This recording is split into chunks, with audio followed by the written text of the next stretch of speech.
So welcome to Rishi Commerce. I am Rishi और आज की वीडियो में बात करेंगे फ्लिपकार्ट एफबीएफ के ऊपर। फ्लिपकार्ट एफबीएफ आपने सुना बहुत बार होगा, लेकिन ये होता क्या है? एफबीएफ का फुल फॉर्म होता है फुलफिलमेंट बाय फ्लिपकार्ट। मतलब कि इन जनरल केसेस आपको जो सामान है वो अपने वेयरहाउस से कस्टमर को पहुंचाना पड़ता है, बट एफबीएफ के केस में फ्लिपकार्ट के जो वेयरहाउसेस या हम उनको फुलफिलमेंट सेंटर बोलते हैं, वहां आपको अपना सामान सबसे पहले रखना पड़ता है और वहीं से वो सामान कस्टमर को डिस्पैच होता है। इसमें बाकी केयर सारा फ्लिपकार्ट ही संभालेगा। अब बात करेंगे आज कुछ टॉपिक्स पे। सबसे पहले फुलफिलमेंट बाय फ्लिपकार्ट में एलिजिबिलिटी क्या होती है, अगर आपको वहां पे अपना सामान रखना है तो क्या इसके लिए कोई एलिजिबिलिटी है। दूसरा हम बात करेंगे क्या इसके बेनिफिट्स हैं। तीसरा हम बात करेंगे कि कहाँ कहाँ फ्लिपकार्ट के वेयरहाउसेज आज के टाइम पर अवेलेबल हैं। और चौथा हम लोग बात करेंगे इसका प्रोसेस क्या है अगर हम इसमें पार्टिसिपेट करना चाहते हैं तो। और फाइनल हम बात करेंगे कि इसमें वर्किंग कैसे होती है और इसमें प्रॉब्लम्स क्या क्या आती हैं। तो चलिए वन बाय वन हम स्टार्ट करते हैं। सबसे पहले बात करेंगे कि इसमें एलिजिबिलिटी क्या होती है। तो देखो, जैसे कि अगर आप अमेज़न के वेयरहाउस में अपना सामान रखना चाहो तो वहां पर कोई भी एलिजिबिलिटी नहीं होती है, बट फ्लिपकार्ट के केस में अगर आप एक नए सेलर हो तो डायरेक्टली आप फ्लिपकार्ट के वेयरहाउस का यूज नहीं कर सकते। उसके लिए आपको सबसे पहले एक सिल्वर सेलर होना पड़ेगा। आप हो सकते हैं अभी के टाइम पे एक वुड सेलर हो या फिर एक ब्रॉन्ज सेलर हो, बट आपको एक सिल्वर सेलर होना पड़ेगा। जैसे ही आप एक सिल्वर सेलर हो जाते हो, आप एफबीएफ का फॉर्म फिल कर सकते हो। एफबीएफ का फॉर्म का लिंक जो है वो मैं डिस्क्रिप्शन में दे दूंगा, या आप डायरेक्टली टिकट जनरेट कर सकते हो कि आप एफबीएफ में अपना सामान भेजना चाहते हो। फ्लिपकार्ट आपको फॉर्म सेंड कर देगा, आप वो फॉर्म फिल करिए और आगे का प्रोसेस वो आपको समझा देंगे। अब बात करते हैं, एलिजिबिलिटी की बात हमने कर ली। इसके बाद हम बात करेंगे कि अगर आपको एफबीएफ में पार्टिसिपेट करना है तो उसके लिए क्या क्या बेनिफिट्स आपको वहां पर मिलेंगे। तो बेनिफिट्स की अगर मैं बात करूं तो सबसे पहले एफएशॉर्ट बैच आपको मिल जाएगा। फास्ट फुलफिलमेंट होती है, जो आपके रिटर्न्स के बाद एसपीएफ होते हैं वो ऑटोमेटिक क्लेम हो जाते हैं। तो ऐसे ही काफी ज्यादा फायदे मिलते हैं। और एक अंदर की बात मैं अगर बताऊं तो फ्लिपकार्ट एफबीएफ वाले प्रोडक्ट्स को ज्यादा विजिबिलिटी और ज्यादा प्रायोरिटी हमेशा देता है। सेल के टाइम पे कभी कभी आपके प्रोडक्ट जो हैं वो ब्लॉक हो जाते हैं या आपका अकाउंट जो है वो टेम्पररी डीएक्टिवेट हो जाता है, उस केस में भी एफबीएफ से आप सामान प्रोसेस कर सकते हो। और सबसे इंपॉर्टेंट और सबसे बड़ा फायदा एफबीएफ का वो होता है कि आपके आरयू में इंक्रीज होने वाला है, जो कि कहते हैं रीजनल यूटिलाइजेशन। अब बात करते हैं एफबीएफ प्रोसेस की। जैसे ही आप एफबीएफ का फॉर्म फिल करोगे, इसके बाद मान के चलिए एग्जाम्पल के तौर पे हम समझते हैं मैं बेच रहा हूँ दिल्ली से, बट आपको पता है ज्यादातर सेल जो होती है वो होती है साउथ एरिया से। मान के चलिए जो हमारी सेल सबसे ज्यादा हो रही है, हम दिल्ली से सेल करते हैं, और सबसे ज्यादा जो सेल होती है हमारी वो बेंगलोर एरिया से या साउथ एरिया से हो रही है, कर्नाटका से हो रही है, मतलब पूरा साउथ जोन से हो रहा है। तो हम क्या कर सकते हैं, साउथ के फ्लिपकार्ट वेयरहाउस में अपना माल जो है वो रखवा सकते हैं। अब इसके लिए साउथ में बहुत सारे वेयरहाउसेस हैं, लाइक बेंगलोर में मलूर में वेयरहाउस आपको मिल जाएगा, वहां पर आप रख सकते हैं। अब आप वेयरहाउस का नाम देखोगे तो लास्ट में मलूर बीटीएस लिखा हुआ आता है, मतलब वो बहुत बड़े वेयरहाउसेस हैं, लार्ज साइज वेयरहाउस हैं, उनमें आप रख सकते हैं। वहां पे स्पेस का कोई भी ज्यादा दिक्कत आपको नहीं आने वाली है। एक बार आप फॉर्म फिल कर देते हैं, अब आपको चाहिए कि कर्नाटक स्टेट का जीएसटी आपके पास होना पड़ेगा। क्यों? क्योंकि अब आप वहां पे सामान रखने जा रहे हो, वहां पे अपना बिजनेस स्टार्ट करने जा रहे हो। तो आप अपने वेयरहाउस में कर्नाटक का additional place of business add नहीं कर सकते, उसके लिए आपके पास कर्नाटक स्टेट का जीएसटी होना पड़ेगा। वो आप अपने सीए की हेल्प से बनवा सकते हैं या फ्लिपकार्ट सीए की भी हेल्प ले सकते हैं। इसमें ऑब्वियसली आपको खर्चा लगने वाला है, जो कि 15 से 20 हज़ार और कई केसेस में 25,000 रुपये तक का खर्चा लगता है, और 1 महीने तक का टाइम इसमें लगने वाला है, क्योंकि वहां पे वर्चुअल प्लेस भी आपके नाम पे बुक किया जाता है। अब जीएसटी बनाने के प्रोसेस में आपको इलेक्ट्रिसिटी बिल, रेंट अग्रीमेंट चाहिए होता है फ्लिपकार्ट के एंड से, वो आपको फ्लिपकार्ट प्रोवाइड कर देता है। एक बार आपका कर्नाटक स्टेट का जीएसटी बन गया, उसमें आपने फ्लिपकार्ट वेयरहाउस को as a additional place of business add कर दिया। अब आप वहां पे सक्सेसफुली ऑनबोर्डेड माने जाओगे। जैसे ही आप सक्सेसफुली ऑनबोर्ड हो जाते हो तो आपका ऑनबोर्डिंग का प्रोसेस खत्म हो जाता है, बट इसके बाद आती है ट्रेनिंग की। तो जैसे ही आप ऑनबोर्ड होंगे, फ्लिपकार्ट के एंड से आपको 2 ट्रेनिंग्स दी जाएंगी।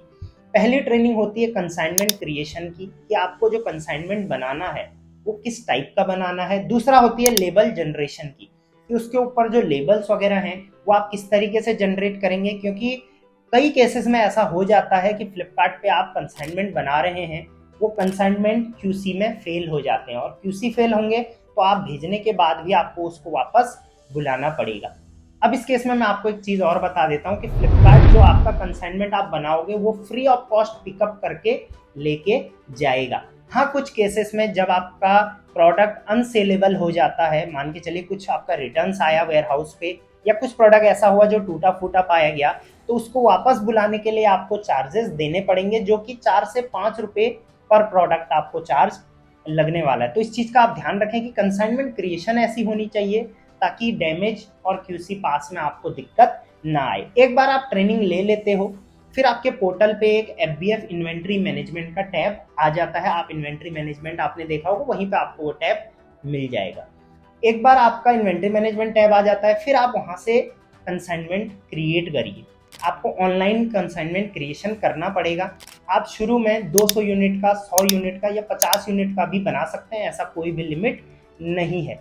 धीरे धीरे आपको रिकमेंडेशंस आनी शुरू होंगी फ्लिपकार्ट के एंड से, फिर आप उन रिकमेंडेशन के हिसाब से अपना कंसाइनमेंट बना सकते हैं। रिकमेंडेशन वही प्रोडक्ट्स की आएंगी जो आपका वहां से अच्छा सेल हो रहा होगा।